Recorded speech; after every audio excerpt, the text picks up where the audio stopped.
আমাদের যুব বিষয়ক ক্রীড়া দপ্তরের উদ্যোগে যুব সংসদ ইউথ পার্লামেন্ট অনুষ্ঠিত হবে আমাদের ত্রিপুরা বিধানসভা হলে।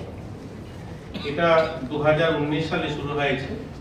2019 সালে সেটা যুব বিষয়ক ক্রীড়া দপ্তরের উদ্যোগে কেন্দ্র সরকার শুরু করেছে এবং সেটা শুরু 2019, 20, 21 সালে ভার্চুয়ালি হয়েছিল। তখনকার কোভিডের কারণে সেটা ভার্চুয়ালি অনুষ্ঠিত হয়।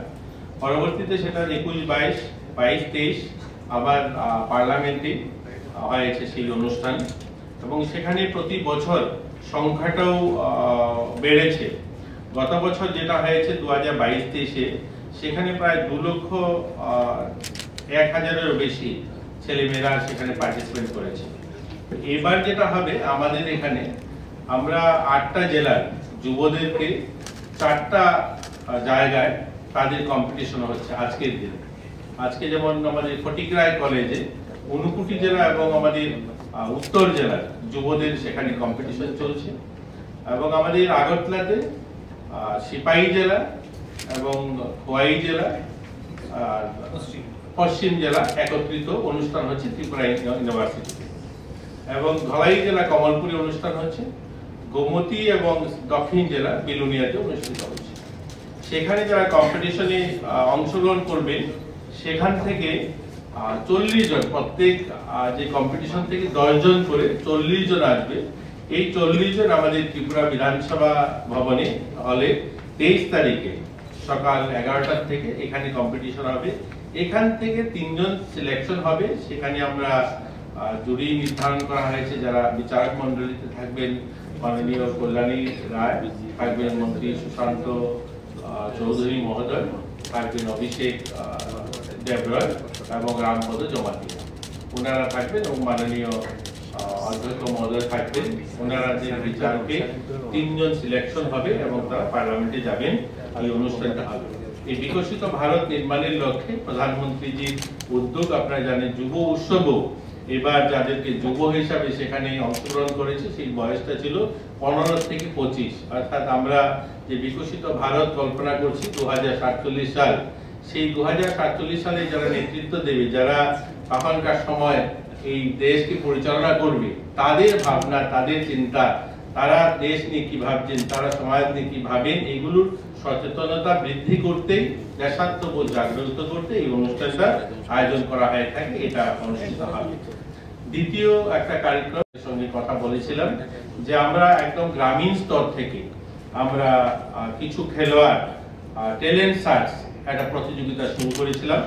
তো আমরা রাজ্যের 58টি ব্লক, 19টি পৌরসভা, 1টি পৌর নিগম, প্রায় 247টা জোনে আমরা এই কম্পিটিশন গুলো করিয়েছিলাম এবং 34,571 জন যুবক যুবতী, ছোট যুবক যুবতী নয়, ছোট খেলোয়াড় অর্থাৎ 10 বছরের নিচে, 14 বছরের নিচে বালক বালিকাদের আমরা 34,571 জনের কম্পিটিশন আমরা করিয়েছি এবং সেখান থেকে আমরা রাজ্যভিত্তিক তাদেরকে সিলেকশন করে নিয়ে আসা হয়েছে। এখন আমরা উমাকান্ত যে ময়দানে 21 তারিখ আমরা একটা অনুষ্ঠানের মধ্যে দিয়ে এটা ফাইনাল হবে, ফাইনাল টুর্নামেন্টটা। তো এটার জন্য আপনাদেরকে আমরা জানানোর জন্য আহ্বান করেছি। আপনারা জানলে খুশি হবেন, এটা প্রথমবার আমাদের রাজ্যে এই ধরনের ট্যালেন্ট সার্চ আমরা আয়োজন করেছি, যেখানে আমাদের উত্তর ত্রিপুরা জেলা থেকে প্রায় 4,353 জন বালক বালিকা অংশগ্রহণ করেছে এই টুর্নামেন্টে এবং আমাদের খোয়াই ত্রিপুরা থেকে 4,017 জন, ধলাই থেকে 4,042 জন, গোমতী থেকে 4,723 জন এবং ওয়েস্ট ত্রিপুরা ডিস্ট্রিক্ট থেকে 5,004 জন, সাউথ ত্রিপুরা থেকে 3,614 জন, সিপাহী জেলা থেকে 5,649 জন, ঊনকোটি ত্রিপুরা থেকে 3,216 জন। এই সংখ্যাটা গোটা রাজ্য থেকে এবং এদের ডাটাবেস তৈরি হয়েছে। এটা প্রথমবার আমরা একটা ত্রিপুরা স্কুল স্পোর্টস বোর্ড আর লাইভ বলে একটা অ্যাপস তৈরি করেছি। এই অ্যাপস এর মাধ্যমে এই সমস্ত খেলোয়াড়দের ডাটাবেস তৈরি হয়েছে।